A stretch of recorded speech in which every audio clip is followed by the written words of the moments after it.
Hello everyone, welcome to our YouTube channel Study with me. आज आमे 10th class board परीक्षा रे हितिबा ओडिया प्रश्न पत्र गुड़िकर उत्तर देखिबा। तो आम पाखरे अछि सेट सी प्रश्न गुड़िक। तो चलंतु सेट सी प्रश्न गुड़िकर उत्तर को देखिबा। प्रश्न नंबर 1 मोह ममतार नीर तरुण मानक सम्मुखरे कोन सृष्टि करूछि। तो ऑप्शन ए होची माया, ऑप्शन बी अंधकार, ऑप्शन सी कुहेली, ऑप्शन डी कुहुक। तो एठिर ठीक उत्तर हो जिवो कुहेली। ठीक अछि।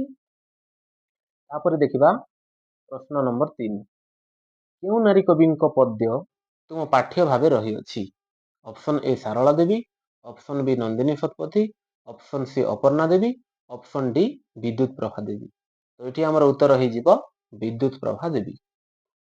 क्वेश्चन नंबर 3 वाक्य काहाकू प्रकाश करि थाई। तो एटा आमे जानिछे वाक्य काहाकू प्रकाश करि थाई। ऑप्शन ए रे देइछि शब्दर अर्थ को, बी पद संयोजन को, ऑप्शन सी मनर भाव को, ऑप्शन डी रचनार दक्षता को। तो एथिर उत्तर हो जिवो ऑप्शन सी मनर भाव को हो जिवो ठीक। तापरे क्वेश्चन नंबर 4 वाक्य रे गोटिए पद अन्य पद को काहेकि अपेक्षा करी। क्वेश्चन होची वाक्य रे गोटिए पद अन्य पद गुडी को काहेकि अपेक्षा करे। योग्यता सिद्ध करिवा पई, सौंदर्य वृद्धि पई, वाक्य को सरल करिवा पई। तो हमर सठिक उत्तर हो जिवो अर्थबोधकता पई। क्वेश्चन नंबर 5 उत्कल जननी कहा द्वारा पवित्र होईछि। उत्कल जननी कहा द्वारा पवित्र होईछि। ऑप्शन ए भूधर द्वारा, ऑप्शन बी मंदिर द्वारा, ऑप्शन सी उट्टज द्वारा, ऑप्शन डी तीर्थ द्वारा। तो हमर सठिक आंसर हो जिवो ऑप्शन सी उट्टज द्वारा। क्वेश्चन नंबर 6 देखिबा आबर रड़िए सहिले दुर्योधन कोण हेबो बोली कवि लक्ष्मी कहिसंती। ऑप्शन ए अमर, ऑप्शन बी अजर, ऑप्शन सी अजराम्बर, ऑप्शन डी मृत्युंजय। तो एठी हमर ऑप्शन सी हे जिवो ठीक अजराम्बर। तापरे क्वेश्चन नंबर 7 रे जेतेबेले आधुनिक सभ्यतार आदर्श प्रत्येक जानिबी सेतेबेले कहार ध्वजा उड़िबो। ऑप्शन ए शांतिर, ऑप्शन बी प्रीतिर, ऑप्शन सी कीर्तिर, ऑप्शन डी मैत्रीर। तो ये सठिक आंसर हो जिवो मैत्रीर। भारतीय सभ्यतार आदर्श कौन थिला। क्वेश्चन नंबर 8 भारतीय सभ्यतार आदर्श कौन थिला। ऑप्शन ए भोग और ऐश्वर्य, ऑप्शन बी त्याग और आत्मसंयम, ऑप्शन सी जागयज्ञकरण, ऑप्शन डी राग और रागिणी सृष्टि। तो ये आमर सठिक आंसर हो जिवो ऑप्शन बी त्याग और आत्मसंयम।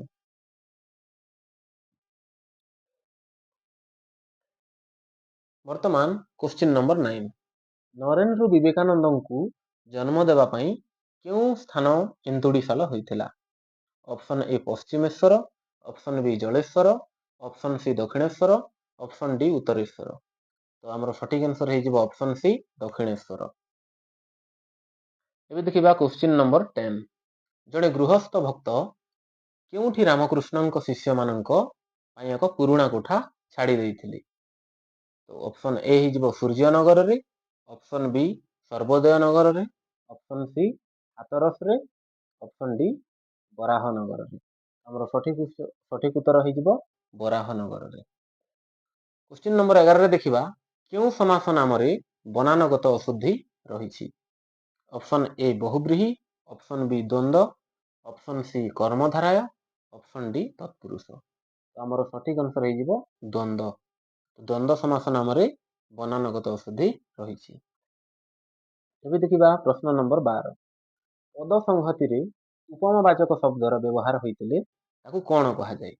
ऑप्शन ए लोकवाणी, ऑप्शन बी तुलनात्मक रूढ़ी, ऑप्शन सी क्रियाहीन रूढ़ी, ऑप्शन डी क्रियायुक्त रूढ़ी। तो हमर सठिक आंसर हो जिवो तुलनात्मक रूढ़ी। पद संहति रे तुलनात्मक रूढ़ीर शब्दर व्यवहार होइतिले ताकू हमर सठिक आंसर हो जिवो तुलनात्मक रूढ़ी। तापरे ପ୍ରଶ୍ନ ନମ୍ବର 13 ପବନର ପ୍ରତିକୂଳରେ ସାଇକେଲ ଚାଳନା କଷ୍ଟକର।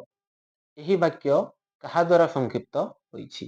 ଅପସନ୍ ଏ ସନ୍ଧି, ଅପସନ୍ ବି ସମାସ, ଅପସନ୍ ସି କୃଦନ୍ତ, ଅପସନ୍ ଡି ଉପସର୍ଗ। ତ ଏଠି ଆମର ସଠିକ ଉତ୍ତର ହେଇଯିବ ଅପସନ୍ ଡି ଉପସର୍ଗ। ତାପରେ ପ୍ରଶ୍ନ ନମ୍ବର 14 କେଉଁ ଶବ୍ଦ ରୂପରେ ରୁ ପରେ ଣ ହୋଇଥାଏ? ପ୍ରଶ୍ନ ନମ୍ବର 14 ହେଇଯିବ କେଉଁ ଶବ୍ଦ ରୂପରେ ରୁ ପରେ ଣ ହୋଇନାହିଁ? Option A Krishna, option B ଋଣ, ଅପସନ୍ ସି ତୃଣ, ଅପସନ୍ ଡି ମସୃଣ। ତ ଏଠି ଆମର ସଠିକ ଆନ୍ସର ହେଇଯିବ କୃଷ୍ଣ। ତାପରେ ପ୍ରଶ୍ନ ନମ୍ବର 15 ମନୋରଞ୍ଜନ ଦାସ କେଉଁଠାରେ କାର୍ଯ୍ୟ କରୁଥିଲେ? ଅପସନ୍ ଏ ଦୂରଦର୍ଶନରେ, ଅପସନ୍ ବି ଆକାଶବାଣୀରେ, ଅପସନ୍ ବି ସଙ୍ଗୀତ ନାଟକ ଏକାଡେମୀରେ, ଅପସନ୍ ଡି ଯାତ୍ରା ପାର୍ଟିରେ। ତ ଆମର ସଠିକ ଆନ୍ସର ହେଇଯିବ ଆକାଶବାଣୀରେ। ମନୋରଞ୍ଜନ ଦାସ ଆକାଶବାଣୀରେ କାର୍ଯ୍ୟ କରୁଥିଲେ। ପ୍ରଶ୍ନ ନମ୍ବର 16 କେତୋଟି ଦୃଶ୍ୟରେ କୋଣାର୍କ ଏକାଙ୍କିକା ବିଭକ୍ତ ହୋଇଛି? ଅପସନ୍ ଏ 4, option B 3, option C 5, option D 6। ତ ସଠିକ ଉତ୍ତର ହେଇଯିବ ଅପସନ୍ ଏ 4। 4ଟି ଦୃଶ୍ୟରେ କୋଣାର୍କ ଏକାଙ୍କିକା ବିଭକ୍ତ ହୋଇଛି। ପ୍ରଶ୍ନ ନମ୍ବର 17ରେ ଦେଖିବା ମଙ୍ଗଳେ ଅଇଲା ଉଷା ପଦ୍ୟ କେଉଁ ଛନ୍ଦରେ ରଚିତ? ଅପସନ୍ ଏ ଶଙ୍କରାଭରଣ, ଅପସନ୍ ବି ମଙ୍ଗଳ ବରାଳି, ଅପସନ୍ ସି ଚୋଖୀ, ଅପସନ୍ ଡି ଗୁଜରୀ। ତ ଆମର ସଠିକ ଆନ୍ସର ହେଇଯିବ ଅପସନ୍ ସି ଚୋଖୀ। କ୍ୱେଶ୍ଚିନ୍ ନମ୍ବର 18 କେଉଁ କବିତା ପୁସ୍ତକ ପାଇଁ କବି ଅନନ୍ତ ପଟ୍ଟନାୟକ କେନ୍ଦ୍ର ସାହିତ୍ୟ ଏକାଡେମୀ ପୁରସ୍କାର ପାଇଥିଲେ? ଅପସନ୍ ଏ ଅବାନ୍ତର, ଅପସନ୍ ବି ଘଟାନ୍ତର, ଅପସନ୍ ସି ପଟାନ୍ତର, ଅପସନ୍ ଡି ଦେଶାନ୍ତର। ଆମର ସଠିକ ଆନ୍ସର ହେଉଛି ଅପସନ୍ ଏ ଅବାନ୍ତର। ତ ଅବାନ୍ତର କବିତା ପୁସ୍ତକ ପାଇଁ କବି ଅନନ୍ତ ପଟ୍ଟନାୟକ କେନ୍ଦ୍ର ସାହିତ୍ୟ ଏକାଡେମୀ ପୁରସ୍କାର ପାଇଥିଲେ।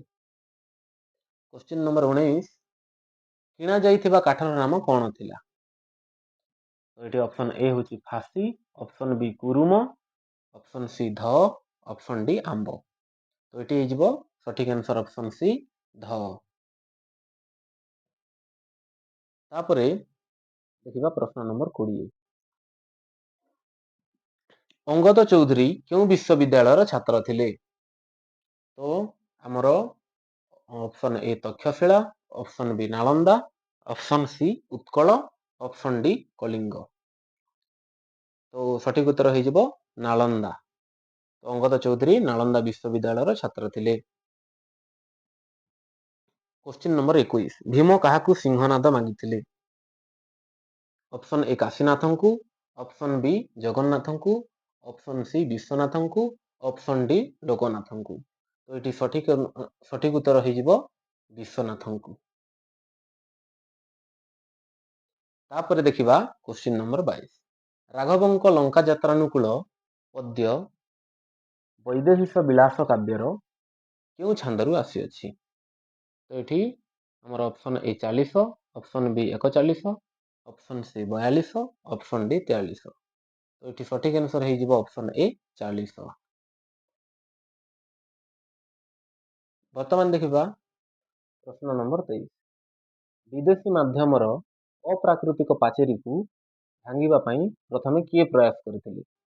Option A Gandhiji, option B Nehru, option C Sardar Patel, option D Shastriji. ଆମର ସଠିକ ଆନ୍ସର ହେଉଛି ଗାନ୍ଧିଜୀ।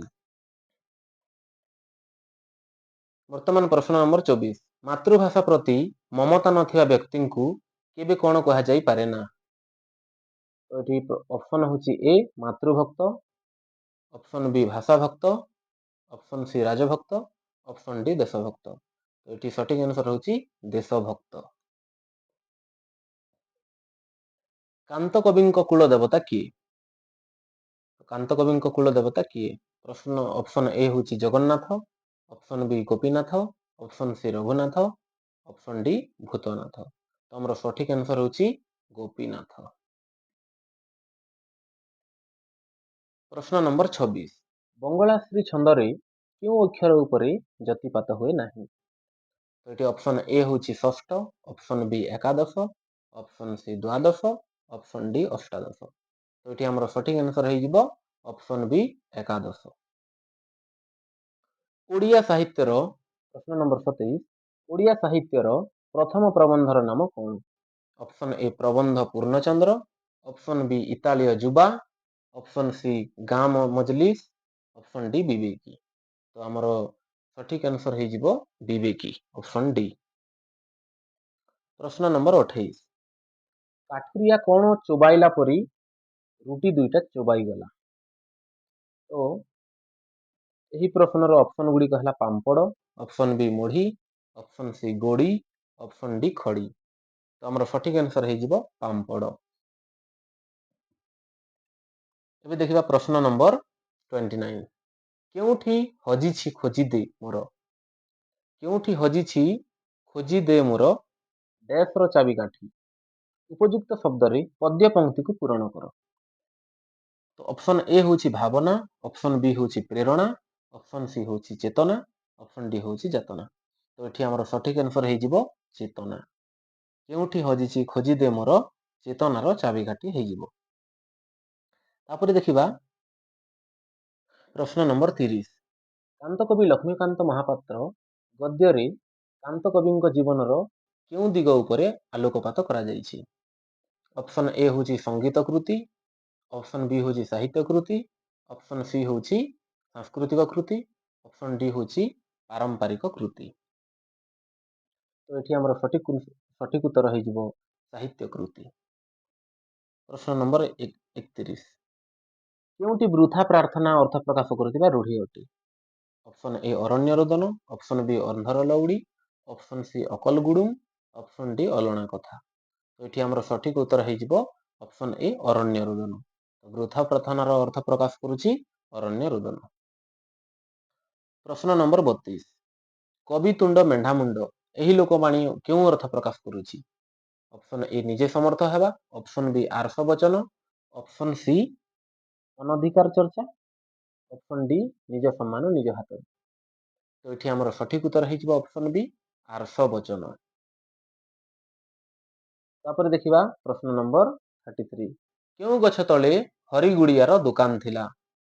ତ ଏଠି ଆମର ଅପସନ୍ ଏ ହେଉଛି ଶାଳ, ଅପସନ୍ ବି ହେଉଛି ପିଆଶାଳ, ଅପସନ୍ ସି ହେଉଛି ଚାକୁଣ୍ଡା, ଅପସନ୍ ଡି ଆମ୍ବ। ତ ଏଇ ପ୍ରଶ୍ନର ସଠିକ୍ ଉତ୍ତର ହେଇଯିବ ଅପସନ୍ ସି ଚାକୁଣ୍ଡା। ତାପରେ ଦେଖିବା ପ୍ରଶ୍ନ ନମ୍ବର 34 ଗାଳ୍ପିକ ରବି ପଟ୍ଟନାୟକଙ୍କ ବଡ଼ ପୁଅ ବିଏ ପଢୁ ପଢୁ କଣ ହୋଇଗଲା? ଅପସନ୍ ଏ ରେ ଦେଇଛି ହିପି, ଅପସନ୍ ବି ରେ ଦେଇଛି ପଣ୍ଡିତ, ଅପସନ୍ ସି ରେ ଦେଇଛି ମୂର୍ଖ, ଅପସନ୍ ଡି ରେ ଦେଇଛି ସିଦ୍ଧ ପୁରୁଷ। ଏଠି ଆମର ସଠିକ୍ ଉତ୍ତର ହେଉଛି ଅପସନ୍ ଏ ହିପି। ତାପରେ ପ୍ରଶ୍ନ ନମ୍ବର 35 ରାମଚନ୍ଦ୍ର ବିସ୍ମିତ ହୋଇ କଣ ତ୍ୟାଗ କରିଥିଲେ? ଅପସନ୍ ଏ ଅସନ, ଅପସନ୍ ବି ଶୟନ, ଅପସନ୍ ସି ନିଶ୍ୱାସ, ଅପସନ୍ ଡି ପ୍ରଶ୍ୱାସ। ତ ରାମଚନ୍ଦ୍ର ବିସ୍ମିତ ହୋଇ ନିଶ୍ୱାସ ତ୍ୟାଗ କରିଥିଲେ। ତ ଆମର ଅପସନ୍ ସି ହେଇଯିବ ସଠିକ୍ ଉତ୍ତର।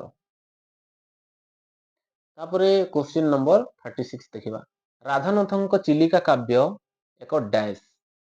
ଅପସନ୍ ଏ ହେଉଛି ଅର୍ଦ୍ଧବାକ୍ୟ, ଅପସନ୍ ବି ମହାକାବ୍ୟ, ଅପସନ୍ ଏ ଅର୍ଦ୍ଧକାବ୍ୟ, ଅପସନ୍ ବି ମହାକାବ୍ୟ, ଅପସନ୍ ସି ବ୍ୟଙ୍ଗ କାବ୍ୟ, ଅପସନ୍ ଡି ଖଣ୍ଡବାକ୍ୟ। ତ ଏଠି ଅପସନ୍ ଡି ହେଇଯିବ ଖଣ୍ଡବାକ୍ୟ ସଠିକ୍ ଉତ୍ତର। ରାଧାନାଥଙ୍କ ଚିଲିକା କାବ୍ୟ ଏକ ଖଣ୍ଡବାକ୍ୟ, ଖଣ୍ଡକାବ୍ୟ। ତାପରେ ପ୍ରଶ୍ନ ନମ୍ବର 37 ସୁବ୍ରତ ବୃତ୍ତିରେ କଣ ଥିଲେ? ସୁବ୍ରତ ବୃତ୍ତିରେ କଣ ଥିଲେ? ଅପସନ୍ ଏ ଚିକିତ୍ସକ, ଅପସନ୍ ବି ଅଧ୍ୟାପକ, ଅପସନ୍ ସି ଶିକ୍ଷକ, ଅପସନ୍ ଡି ଓକିଲ। ଆମର ସଠିକ୍ ଉତ୍ତର ହେଉଛି ଅଧ୍ୟାପକ। ସୁବ୍ରତ ବୃତ୍ତିରେ ଅଧ୍ୟାପକ ଥିଲେ। ତାପରେ ଦେଖିବା ପ୍ରଶ୍ନ ନମ୍ବର 36 ନିମ୍ନୋକ୍ତ ମଧ୍ୟରେ କେଉଁଟି ଶୁଦ୍ଧ ରୂପ? ଅପସନ୍ ଏ ହେଉଛି ଦିବାରାତ୍ର, ଅପସନ୍ ବି ଅଞ୍ଜଳି, ଅପସନ୍ ସି ଉତ୍ତ୍ୟକ୍ତ, ଅପସନ୍ ଡି ଅଭଡ଼ା। ତ ଏଠି ଆମର ସଠିକ୍ ଉତ୍ତର ହେଇଯିବ ଦିବାରାତ୍ର। ପ୍ରଶ୍ନ ନମ୍ବର 39 କେଉଁମାନେ ପ୍ରଚଳିତ ଶିକ୍ଷା ପାଖରେ ମାନବିକତାକୁ ଉତ୍ସର୍ଗ କରୁଛନ୍ତି ବୋଲି ପଠିତ ଜନ୍ମଭୂମି ପ୍ରବନ୍ଧରେ କୁହାଯାଇଛି? ଅପସନ୍ ଏ ହେଉଛି ଯୁବକ, ऑप्शन बी होची शिक्षित, ऑप्शन सी होची अशिक्षित, ऑप्शन डी होची ग्रामवासी। तो ए प्रश्नर सठिक उत्तर हो ऑप्शन बी शिक्षित। तापर देखिबा प्रश्न नंबर 40। क्यों ग्रास्य देवता विश्वर भार बहन करी पूजा होइछंती? ऑप्शन ए होची Hercules, option B Atlas, option C Pythagoras, option D जीशुख्रीष्ट। तो एठिर सठिक आंसर हो ऑप्शन बी एटलास। तापर देखिबा हमें प्रश्न नंबर 11। जहा द्वारा अर्थ रमणीय और चिताकर्षक हुए ताकू कौन कहती? ऑप्शन ए अलंकार, ऑप्शन बी शब्दालंकार, ऑप्शन सी अनुप्रास, ऑप्शन डी अर्थालंकार। यही प्रश्नर सठिक उत्तर हो ऑप्शन डी अर्थालंकार। तापर देखिबा प्रश्न नंबर 42। बाबू नाकसिरी दान योग्य जोशाकू विहर कानन कर आलिंगन को। उक्त पदर प्रथम पादरे थिबा श्लिष्ट पद किए? ऑप्शन ए होची बाबू, ऑप्शन बी होची नाकसिरी, ऑप्शन सी होची योग्य, ऑप्शन डी होची जोशाकू। तो यही प्रश्नर सठिक उत्तर हो ऑप्शन बी नाकसिरी। एबे देखिबा प्रश्न नंबर 43। कवि राधानाथ काहाकू उल्लासर आत्मा परी मने करिसेंती? ऑप्शन ए होची गीतामृत को, ऑप्शन बी होची गीततान को, ऑप्शन सी होची भावांतर को, ऑप्शन डी होची आवेग को। तो एठर सठिक आंसर हो गीततान को। तो कवि राधानाथ गीततान को उल्लासर आत्मा परी मने करिसेंती। 44 प्रश्न नंबर 44। मंगले अइला उषा पद्य क्यों काव्यरू आसीअछि? Option A Indumati, option B Tapaswini, option C Kichakabadha, option D Pranaya Ballari. तो यही प्रश्नर सठिक उत्तर हो ऑप्शन बी तपस्विनी। तो आम जानिले जे मंगले अइला उषा पद्य तपस्विनी काव्यरू आसीअछि। तापर देखिबा प्रश्न नंबर 45। उत्कल जननीर अंगरे किए शोभा पाउछि? ऑप्शन ए मंदिर, ऑप्शन बी कुटीर, ऑप्शन सी वनभूमि, ऑप्शन डी भूदर। तो उत्कल जननीर अंगरे वनभूमि शोभा पाउछि। ऑप्शन सी हो सठिक आंसर। तापर देखिबा हमर प्रश्न नंबर 46। आविष्कार एठारे विसर्ग कौन होइछि? ऑप्शन ए स होइछि, option B, option C, option D. ठीक अछि। तो एठी हमर सठिक उत्तर हो ऑप्शन बी सरे मूर्धन्य सरे हलन लागिछि। ठीक अछि। तापरे प्रश्न नंबर 47। वाक्य रे संबंध पद केउठारे बसे? तो ऑप्शन ए होची संबंधित पद पूर्वरु, ऑप्शन बी संबंधित पद परे, ऑप्शन सी वाक्य आरंभ रे, ऑप्शन डी वाक्य शेष रे। तो एठिर सठिक उत्तर हो ऑप्शन ए संबंधित पद पूर्वरु। एबे देखिबा प्रश्न नंबर 48। मिश्र वाक्य काहाकू कहा जाए? ऑप्शन ए सरल वाक्यर समन्वित रूप को, ऑप्शन बी जेकोसी प्रकार वाक्यर समन्वित रूप को, ऑप्शन सी जटिल काव्यर समन्वित रूप को, ऑप्शन डी यौगिक वाक्यर समन्वित रूप को। तो एटार सठिक आंसर हो ऑप्शन बी जेकोसी प्रकार वाक्यर समन्वित रूप को। एबे देखिबा प्रश्न नंबर 49। दीर्घदेही पुरुष वेशपोषाक काहापरी मने होउथिले? तो ऑप्शन ए होची राजवंशर लोक, ऑप्शन बी होची सन्यासी, ऑप्शन सी होची पूजक, ऑप्शन डी होची भिक्षु। तो एठिर सठिक उत्तर हो राजवंशर लोक। तो दीर्घदेही पुरुष वेशपोषाक राजवंशर लोक परी मने होउथिले। तापरे शेष प्रश्न। ख्रिस्टियन मिशनारी माने क्यों मसीहारू ओडिशा रे मिशन स्कूल मान प्रतिष्ठा करथिले? तो एठिर सठिक उत्तर हो 1822। ख्रिस्टियन मिशनारी माने 1822 मसीहारू ओडिशा रे मिशन स्कूल मान प्रतिष्ठा करथिले। ठीक अछि। तो आमे आज मातृभाषा ओडिया रो ସେଟ୍ ସି ପ୍ରଶ୍ନ ଗୁଡ଼ିକର ଉତ୍ତର ଗୁଡ଼ିକ ଦେଖିଲେ। ତ ଏମିତି ସବୁ ପରୀକ୍ଷାର ଉତ୍ତର ଗୁଡ଼ିକ ଜାଣିବା ପାଇଁ ଆମର ଏଇ ଚ୍ୟାନେଲଟିକୁ ସବସ୍କ୍ରାଇବ୍ କରନ୍ତୁ, ଆଉ ଭିଡ଼ିଓଟିକୁ ଲାଇକ୍ କରନ୍ତୁ, ଆଉ ସେୟାର କରନ୍ତୁ। ଧନ୍ୟବାଦ।